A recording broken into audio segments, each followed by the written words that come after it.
So, ayan na nga, nagplano na nga kaming magbakasyon ng aming pamilya. So, hindi namin expected na grabe palang biyahe kapag Holy Week. Ayan, inabot kami ng 12 hours biyahe papuntang Bolinao.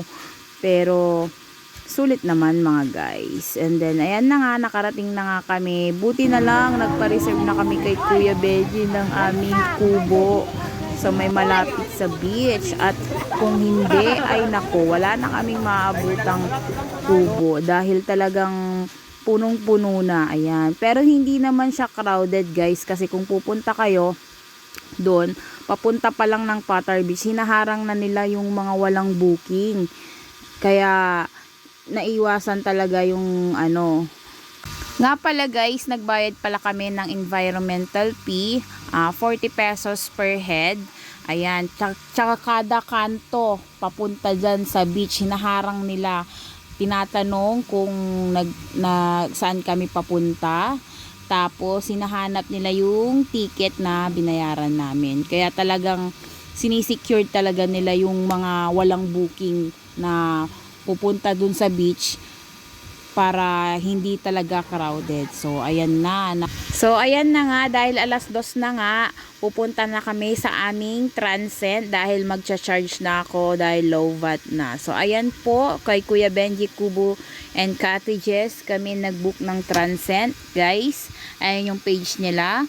Mabait sila kuya, at talagang inasikaso talaga kami, tinatanong kung asan na kami, tapos pagdating pa lang talagang inasikaso nila kami, yung pagpaparkingan namin at ang aming mga gamit. So ayan, dyan kayo magpabook guys, kay Kuya Benji Kubo and Cottages. So ayan na nga, pabalik na ako ng aming kubo. Ayan, so ang line pala niyan sa aming Transcend to dun sa kubo guys ay parang 3 to 5 minutes. Ayan, yung lalakarin. So ayan na nga, naglakad ng inyong inday. Yung kubo pala namin ni-rent dyan guys ay 1,000. Tapos may patong silang 200 pesos. I-refund naman nila yun kapag na-check nila, pagka-out nyo, malinis yung inyong kubo. Ibabalik po nila yung 200 pesos nyo. So, maganda yung ganong system nila para talagang maiwasan yung kalat sa beach. Ayan. Marami din pala nagtitinda ng pagkain dyan at mga damit sa malapit sa beach. Kaya kahit konting dala yung pagkain ay may mabibilhan kayo. Katulad nga namin, naiwan namin yung tubig namin. So, dyan na kami bumili. At yung tubig nila ay nagkakalaga ng 60 pesos. Plus, may deposit siya na 200 pesos para talagang ibabalik nyo yung lagayan ng tubig. Ayan. So, ang ganda ng view.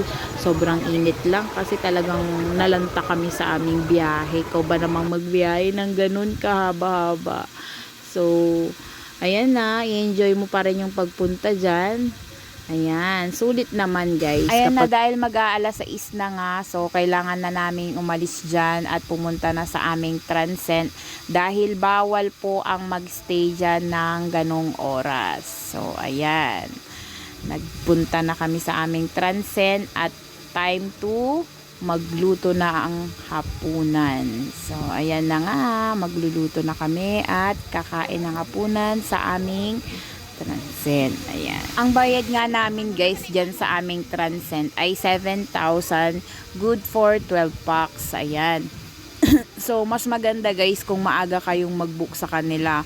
Medyo mura pa yung kanilang Transcend. Pero pag pumatak na kasi yan na mismong day, Holy Week, ay mahal na po guys. Kaya mas maaga kayong mag-book, mas makakamura po. Ayan na nga, maaga akong gumising. Gumising na ako ng 4 para makapagluto ng almusal dahil gusto pa nilang magpa-picture sa beach ng umaga. Ayan. So naglakad-lakad kami ng aking panganay para pumunta dun sa beach. Ayan po, yung mabibilan nyo, may mga damit dyan at mga souvenir, kaso hindi kami nakabili. Hindi na kami nakabili ng souvenir. Ayan, so sayang naman. Nawala sa isip ko bumili. Ang nasa isip ko ay pupunta ng beach.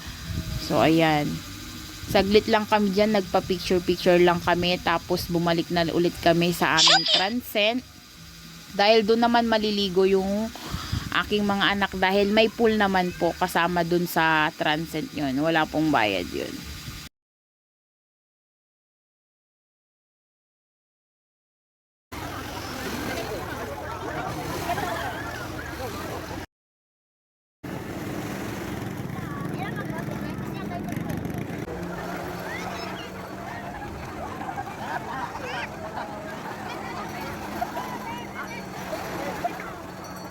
So, ayan na nga, nag-enjoy na nga nila ang pool dyan sa aming Transcend dahil mamayang 12 ay mag-check out na po kami at kami ay babalik na ng Manila. Ayan na.